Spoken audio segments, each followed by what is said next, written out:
Hey everybody, it's 501 week number 5. You've made it. So out of 8 weeks, 5 is like we just hit the halfway point. That's crazy. Depending on where your life is, spring break is right around here. So try and take that time, kind of disconnect a little bit, and yet that kind of doesn't happen because of this course. So do your best to try and plan out whenever your spring break may be. If you already had it, happy spring break.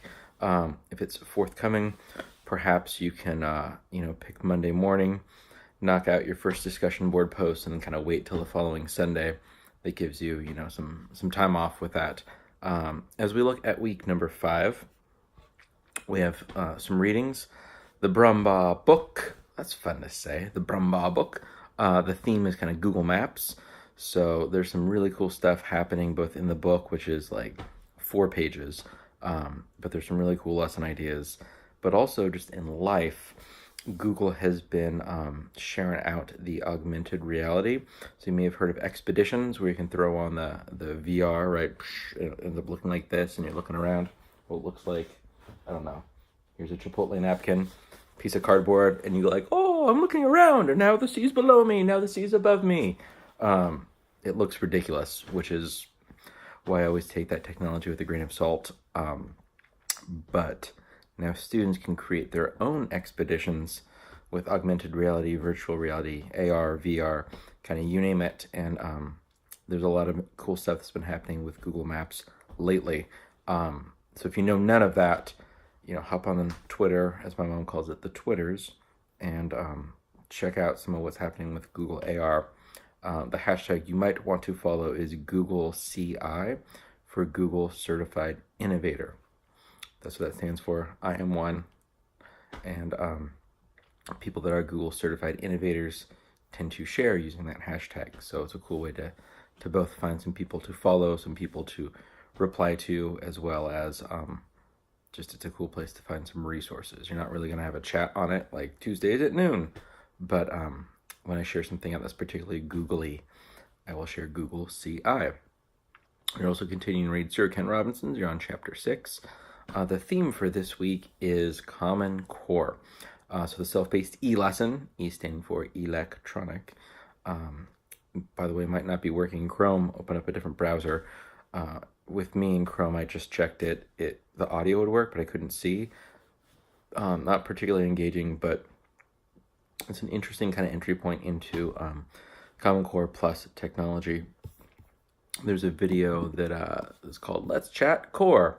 So you're going to take a look at that. The forum this week, the week 5 discussion prompt, is looking at that video, the Let's Talk Core from Teaching Channel, looking at kind of the California content standards on one side, and then Common Core on the other, and how you differentiate it, and then kind of where the on-ramp is for technology.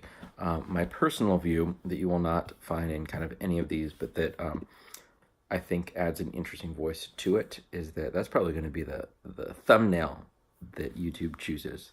Sometimes I try and pick one that's just ridiculous, but that feels like there's something significant happening. That was the thumbnail. I'm calling it. Maybe the point. Anyway, Common Core. One thing that I found that gave me more freedom than I had felt I had had, and we can have that discussion later as to how much freedom teachers actually have in the classroom, how much autonomy they have versus how much they have to follow the standards.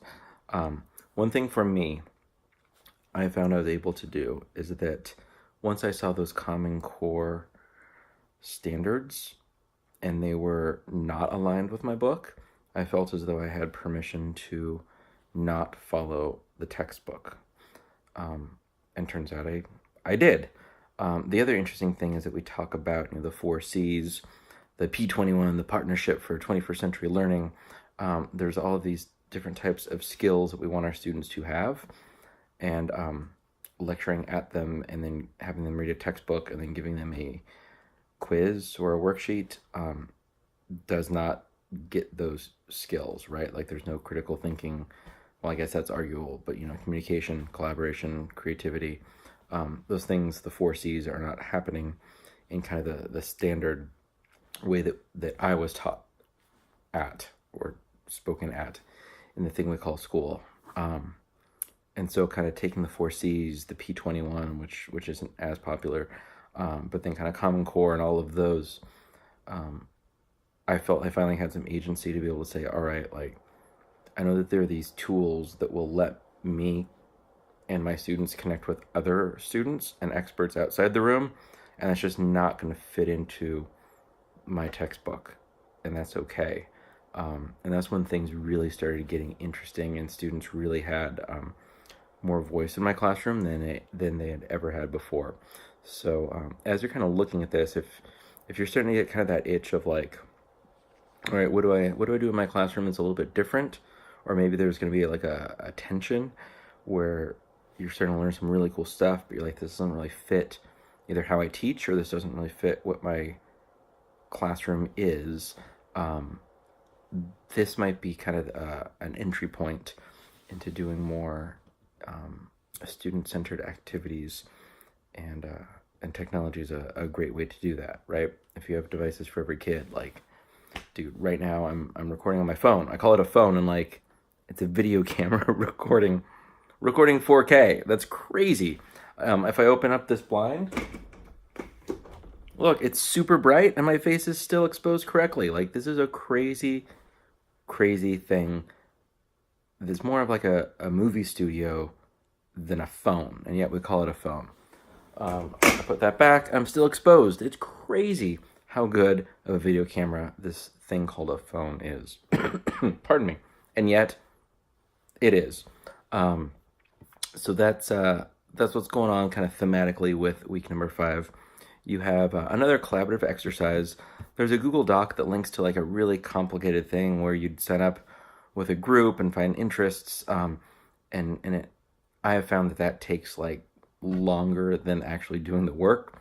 So you will see that in the week 5, I have the groups listed. Just, it will save you much time. So ignore the part about creating your own groups. And then follow the directions for the rest of the collaborative exercise. The big thing by the end of week 5 is an infographic. So at the bottom of the Google Doc with the directions and the rubric, there are some tools. I bolded and even recommended Piktochart. The free version of this is incredibly powerful. Makes it not easy, makes it totally doable to have a professional looking infographic. There's other ones that you're welcome to use, but when it comes to infographics, unless you're pulling a template from someone else, you're probably going to want Piktochart. But again, do what you like. That's my 2 cents. There's a bunch of resources down at the bottom of that. The goal is to take the conditions necessary for implementing a learning need in the 21st century and making something visual with that. Apparently this is my pantomime for visual. So that's the goal. You can take your research paper and build on that, or kind of convert that.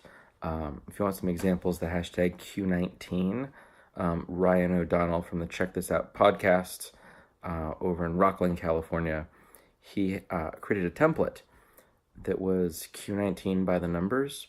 So it had kind of little placeholders and little icons, and you could bring in that. So it could be, like 12 presentations I attended, 6,500 attendees, 2 amazing keynotes, presented twice at the conference, walked, 14.25 miles.